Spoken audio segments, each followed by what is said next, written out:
পিতামাতার খেদমতে এত দাম, এত দাম, এত দাম। মুসা পয়গম্বর আল্লাহ তাআলা কুকুকে বলতেছে, আল্লাহ, জান্নাতে আমার সঙ্গে থাকবে কে, আমার বন্ধু হবে কে? মুসা পয়গম্বর আল্লাহকে বলতেছে, আল্লাহ, জান্নাতে আমার সঙ্গে থাকবে কে, আমার বন্ধু হবে কে? আল্লাহ তাআলা মুসা পয়গম্বরকে বলতেছে, ও মুসা পয়গম্বর, জান্নাতে তোমার সঙ্গে থাকবে একজন কাসাই, একজন হবে তোমার বন্ধু। মুসা পয়গম্বর বলতেছে, জলিলুল কদর একজন পয়গম্বর, মুসা পয়গম্বর, যিনি দুনিয়াতে থেকে তুর পাহাড়ের মাধ্যমে আল্লাহ তাআলা সেই অনেকবার কথোপকথন করেছেন।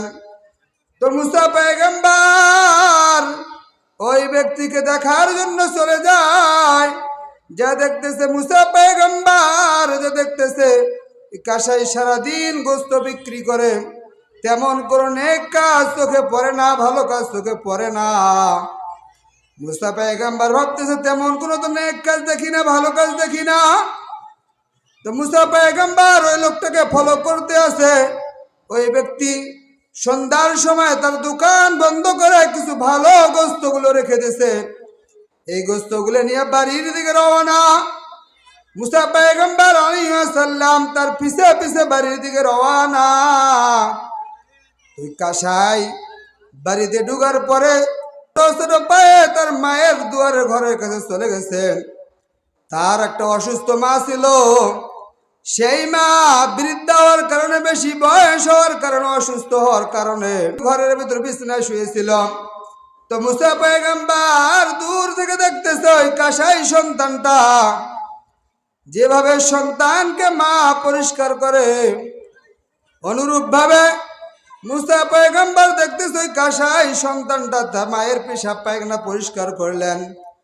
পরিষ্কার করার পর যেই গোস্তগুলা কাসাই সন্তানটা বাড়িতে নিয়ে গেছে, ওই গোস্তগুলার কাসাই সন্তানটা নিজ হাতে পাক করছে, সাথে কিছু রুটি বানাইছে।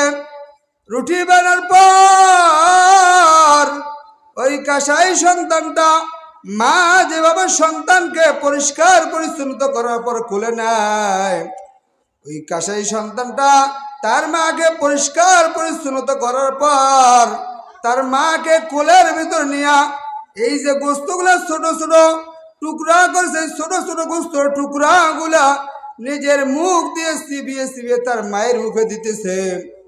এদিকে ছোট্ট ছোট্ট টুকরা করে রুটিগুলো তার মায়ের মুখের দিকে দিতেছে।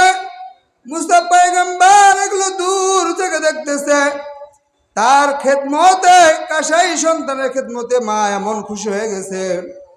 যখন এই কাসাই সন্তানটা মায়ের এভাবে খেদমত করার পর মাকে ঘরের ভিতর শুয়ে দিছে, ওই মা আল্লাহ তাআলার দরবারে দুইখানা হাত উঠাই দিছে, আল্লাহ, আমার এই সন্তান যেভাবে আমার খেদমত করলো রে আল্লাহ, আজকে আমার সন্তান যেভাবে আমার খেদমত করলো, সন্তানের উপর আমি খুশি হয়ে গেলাম।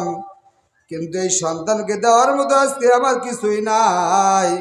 আল্লাহ, আপনার কাছে আমার একটা তামান্না, আপনার কাছে আমার একটা আরজি, আপনার কাছে আমার একটা দাবি রে আল্লাহ, আমি তার মা হয়ে আপনার কাছে দোয়া করি, আল্লাহ, আমার এই সন্তান যে আমার যেভাবে খেদমত করলো, এই খেদমতের দ্বারা আমি খুশি হয়ে গেলাম। আল্লাহ, আমার এই সন্তানটাকে জমানার পয়গম্বর মুসা পয়গম্বরের সাথে জান্নাত দিয়া দিও, সুবহানাল্লাহ। মুসা পয়গম্বর দূর থেকে দেখতেছে, বলতেছে, ও ভাই কাসাই, তুমি কি দিয়া জান্নাতে আমার সঙ্গে থাকার উপযোগী হয়েছে আমি বুঝেছি। তাইলে ভাই দেখেন মায়ের কত খেদমতের কত দাম। বর্তমান যুগে আমরা মায়ের খেদমত করি না। বর্তমান যুগে শাশুড়ির যতটা খোঁজ খবর করা হয়, নিজের মায়ের ততটা খোঁজ খবর করা হয় না। বর্তমান যুগে শাশুড়িকে আম্মা বলে ডাকা হয়, নিজের মাকে বুড়ি বলে ডাকা হয়। বড় দুঃখের বিষয়, যেই মা 10 মাস 10 দিন গর্ভে ধারণ করার পর, কষ্ট করার পর আমাদের পেছনে কত কষ্ট করেছেন, সেই পিতা মাতার আমরা খোঁজ খবর নেই না, মায়ের খোঁজ খবর নেই না। বর্তমান যুগে এটা এত অধিক হয়ে গেছে, এত অধিক হয়ে গেছে, দেখা যায় কম বেশি 100 ভাগের ভিতরে 90% সন্তানরা এখন শুধু পিতামাতার নাফরমানি করে। আল্লাহ রাসূল বলেন, ওয়াকালান নবী সাল্লাল্লাহু আলাইহি ওয়াসাল্লাম, যে তোমাদের পায়ের নিচে কিন্তু, তোমার মায়ের পায়ের নিচে কিন্তু তোমাদের জান্নাতটা রাখা আছে। আল্লাহ রাসূলের হাদিস।